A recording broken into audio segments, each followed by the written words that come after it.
Assalamualaikum warahmatullahi wabarakatuh. Selamat malam, salam sejahtera untuk kita semua. Om Swastiastu, Namo Buddhaya, salam kebajikan. Yang terhormat pimpinan dan para anggota Komisi 2 DPR RI, yang terhormat Bapak Menteri Pan-RB beserta jajaran, dan para hadirin yang berbahagia. Puji dan syukur kehadirat Tuhan Yang Maha Esa, hari ini kami dapat bersilaturahmi pada rapat kerja dan rapat dengar pendapat antara Komisi 2 DPR RI dengan Kementerian Pan-RB dan BKN. Pada kesempatan ini kami mengucapkan terima kasih atas dukungan, saran, dan masukan dari Komisi 2 yang disampaikan selama ini. Pimpinan dan anggota Komisi 2 yang saya hormati, sesuai dengan agenda rapat pada hari ini, kami akan menyampaikan mengenai pendataan tenaga non-ASN. Kami awali dengan statistik ASN pada saat ini. Kalau kita melihat statistik ASN pada saat ini, jumlah PNS ada 3,9.556.018 orang. Sedangkan PPK yang sekarang ini sudah bekerja, sudah ditekan nomor induknya sebesar 359.163. Dari jumlah total itu, 54%-nya adalah wanita, sedangkan 46% adalah pria. Kalau kita melihat dari sisi usia, maka yang terbesar itu adalah PNS ASN yang berusia antara 51 sampai 60 tahun. Ini bulk-nya, jumlahnya paling besar, 1.494.994 orang. Pendidikan ASN, kalau kita melihat SD, SMP, SMA ini juga masih banyak. Di dalam ASN ini, yang SD masih ada 16.329, yang SMP juga masih ada 32.563. Kemudian yang pelaksana ini juga masih besar. Jadi 38% dari total ASN kita adalah pelaksana.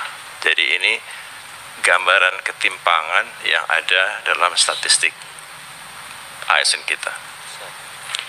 Berikutnya.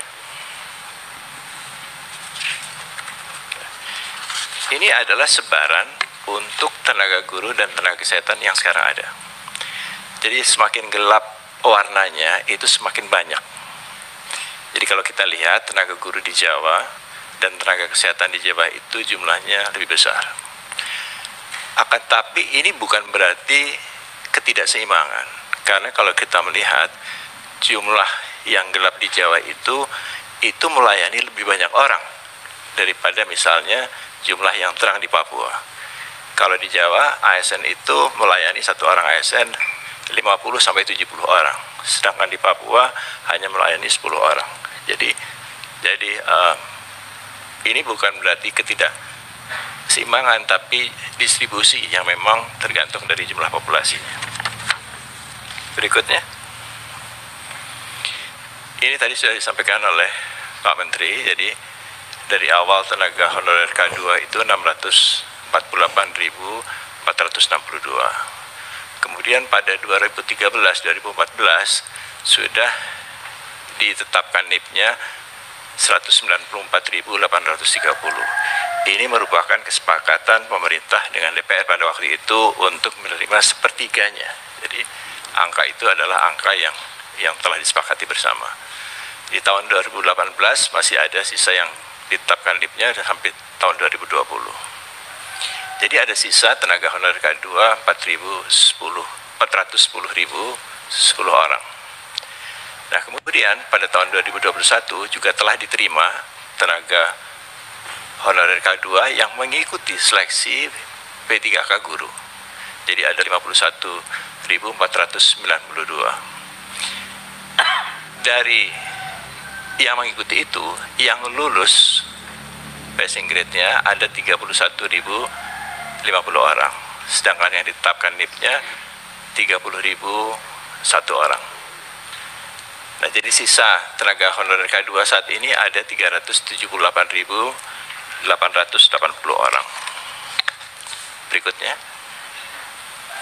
Nah, kalau kita melihat tren pensiun dan penerimaan, maka memang pemerintah masih memegang zero growth. Tapi zero ini tidak nol persis. Jadi masih ada secara keseluruhan ASN kita masih tumbuh 2,1%. Ada tambahan 22.481 orang yang masuk dalam kurun waktu 2014 sampai 2021. Berikutnya lagi. Nah, ini adalah pendataan yang sekarang ini kita lakukan. Jadi pada penutupan pendaftaran pada tanggal 22 Oktober, jumlah yang terdaftar ada 2,421 juta orang. Tenaga honorer K2-nya ada 180.797 orang. Ini memang akan menjadi pertanyaan, kenapa angka 378.000 itu yang mendaftar tenaga honorer ada 180.797. Ini kami belum melakukan analisis, hanya melihat data saja. Jadi ada diskrepansi data sekitar 200.000 orang di sana. Sedangkan non-ASN ini adalah tenaga honorer yang baru yang tidak terdapat dalam database, itu jumlahnya 2.240.303. Yang melakukan pendaftaran itu 67 instansi pusat dan 533 instansi daerah. Kemudian pada tanggal 31 Oktober kami minta penyampaian surat pertanggungjawaban mutlak setelah uji publik yang telah menyampaikan 55 instansi pusat dan 425 instansi daerah, sedangkan yang belum menyampaikan ada 12 pusat dan 108 daerah. Ini jumlahnya agak sedikit turun, 2.360.723. Berikutnya. Nah, kalau kita lihat data-data tersebut berdasarkan pendidikan, maka yang pendidikannya SD SMP itu dari data yang belum ada SPTJM-nya ada 837.262. Nah, ini kami khawatir mereka tidak ada tempatnya di dalam formasi ASN. Sedangkan yang tidak menyampaikan ijazah, jadi belum ada ijazahnya, itu tidak ada dokumen ijazahnya, ada 2.847 orang. Ini jumlahnya menurun dalam penyampaian SPTJM oleh PPK-nya, pejabat pembina kepegawaiannya. Jadi untuk yang lulusan SD SMP, diploma maupun yang tidak menyampaikan ijazah turun, akan tetapi yang sarjana itu meningkat sedikit. Berikutnya. Nah, kalau berdasarkan instansi ini tadi sudah kami sampaikan, ada total 600 instansi, tapi yang menyampaikan SPTJM itu yang belum ada 120 instansi saja. Berikutnya lagi. Nah, kalau kita kelompokkan berdasarkan jabatan, maka jabatan untuk administrasi dan teknis ini masih besar jumlahnya. Ada 651.145 untuk teknis dan 747.869 untuk administrasi. Yang atas dan yang bawah ini, yang atas belum ada SPTJM-nya, yang bawah sudah ada SPTJM-nya. Jadi berubah turun sedikit, tidak begitu banyak. Berikutnya lagi. Nah, kalau kita lihat dari breakdown berdasarkan tenaga honorer K2 dan non-ASN, maka untuk pendidik itu yang masuk kategori tenaga honorer K2 ada 45.604, sedangkan yang non-ASN ada 686.858. Tenaga kesehatan ini yang tenaga honorer K2 ada 2.111, yang non-ASN ini tenaga honorer yang baru, yang non-ASN itu adalah 203.188. Untuk penyuluh, ini berbagai penyuluh, ada 2.429 untuk tenaga honorer dan 72.003 untuk non-ASN. Sedangkan teknis administrasi ini masih paling besar jumlahnya. Teknis 57.733 dan administrasi 72.251 dari tenaga honorer, dan untuk non-ASN 552.722 dan 665.824. Jadi ini jumlah yang besar untuk tenaga teknis dan administrasi. Berikutnya lagi. Nah, ini kalau kita lihat dari pendidikan dan jabatan, yang berpendidikan SLTA ke bawah itu masih besar. Sedangkan dari jabatan, administrasi, dan teknisnya itu mencapai 57%. Berikutnya. Nah, dari yang mendaftar, 10 instansi pusat dengan jumlah terbanyak itu yang paling banyak Kementerian Agama. Memang Kementerian Agama ini jumlah ASN-nya paling banyak di Indonesia. Jadi ada sekitar 230.000 ya, kalau tidak salah totalnya. Dan ini ada tambahan, mereka menginginkan 133.000 lagi. Jadi kalau ini tampung semua, itu jumlahnya akan menjadi 360.000. Nah, ini 10 yang terbanyak, Bawaslu nomor 10, 7.729. Sedangkan 10 instansi daerah dengan jumlah terbanyak itu yang paling atas adalah Provinsi Jawa Barat.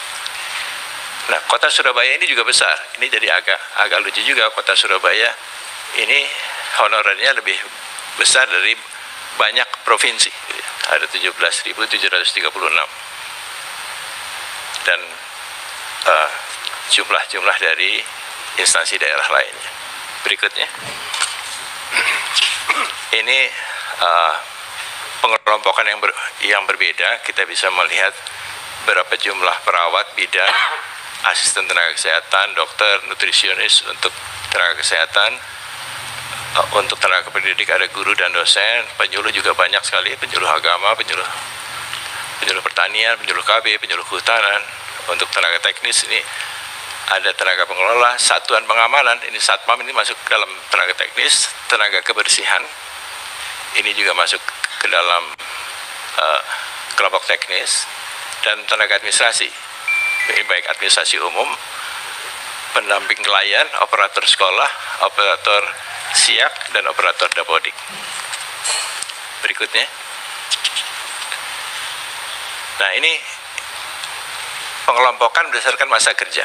Jadi tenaga honorer non-ASN yang masa kerjanya di atas 11 tahun itu besar sekali. Ini sedikit agak mencurigakan karena dengan masa kerja seperti itu mereka seharusnya masuk dalam kategori tenaga honorer K2. Tapi masih banyak ternyata yang bekerja di atas 11 tahun itu yang masih non tenaga honorer K2, jadi tenaga non-ASN sekarang ini. Jadi saya tidak tahu ini angka dari mana sebetulnya, karena kalau itu dengan masa kerja seperti itu mestinya mereka masuk tenaga honorer K2 dulu gitu. Nah, ini mungkin perlu kita validasi lebih lanjut kenapa angkanya menjadi sebesar itu. Nah, kemudian dari sisi gajinya, ini gajinya juga agak aneh juga. Ada yang di atas 10 juta, banyak juga itu yang gaji non-ASN di atas 10 juta. Ada 5.943. Tapi ada juga yang tidak punya gaji sama sekali, kosong. Jadi ini juga agak mengherankan kenapa mereka bekerja sebagai non-ASN tapi tidak bergaji sama sekali. Itu ada 261.023 orang. Mungkin mereka tidak dibayarkan dari APBD sehingga tidak ada bukti untuk membayar gajinya. Nah, biasanya dibayarkan dari saweran SPPD atau dana taktis dan lain-lain yang tidak bisa dipertanggungjawabkan pengeluarannya sehingga tidak ada kwitansinya. Berikutnya. Ini tadi mungkin sudah saya lewatkan saja. Berikutnya lagi. Hah? Oh, mungkin sebelum itu gambar yang itu tadi. Sebelumnya lagi. Sebelum ini. Nah, ini ada yang diusulkan yang tidak sesuai dengan kriteria dari surat Menpan. Jadi ada yang masa kerjanya di bawah 1 tahun. Itu tidak termasuk dalam kriteria itu. Itu ada 8.159. Kemudian juga ada yang usianya di atas 56 tahun, itu juga tidak termasuk dalam kriteria surat. Itu ada 1.599 orang. Ada yang usianya masih sangat muda, di bawah 20 tahun, itu juga tidak termasuk di dalam kriteria itu, karena kalau kita asumsikan lulus SMA 18 tahun, maka untuk P3K itu dia harus memiliki masa kerja 2 tahun, jadi usianya harus di atas 20 tahun gitu. Jadi itu ada 189 orang. Jadi itu jumlah-jumlah kelompok-kelompok yang mungkin bisa kita hilangkan dari database ini. Berikutnya, ini beberapa instansi yang tidak mengusulkan. Jadi di pusat ini ada 14 instansi, sedangkan di Papua, bukan di Papua Barat, di Papua 4 provinsi, sekarang menjadi 4 provinsi, waktu itu hanya 1 provinsi, itu tidak mengusulkan karena tenaga honorernya sudah mendapatkan formasi P3K secara khusus tahun lalu. Jadi sekarang ini sedang tes mereka, dan karena mereka sudah ikut tes semua, maka tidak memiliki lagi tenaga honorer. Berikutnya, yang terakhir. Nah, dari data itu kami melihat banyak data yang belum sepenuhnya menggambarkan data sebenarnya. Banyak yang mungkin merekayasa data itu. Jadi ini mungkin perlu pendalaman lebih lanjut, dan masih banyak 120 instansi yang belum menyampaikan surat pertanggungjawaban mutlak. Kemudian banyak juga instansi-instansi yang walaupun datanya sudah kami sampaikan tidak memenuhi kriteria, tapi tetap saja diusulkan. Nah, jadi kami mungkin mengusulkan perlunya dilakukan verifikasi dan validasi atau audit data untuk yang tenaga honorer non-ASN ini. Saya kira demikian Bapak Pimpinan, anggota Komisi 2 yang terhormat, yang dapat kami sampaikan, dan atas perhatiannya kami ucapkan terima kasih. Assalamualaikum warahmatullahi wabarakatuh. Waalaikumsalam warahmatullahi wabarakatuh.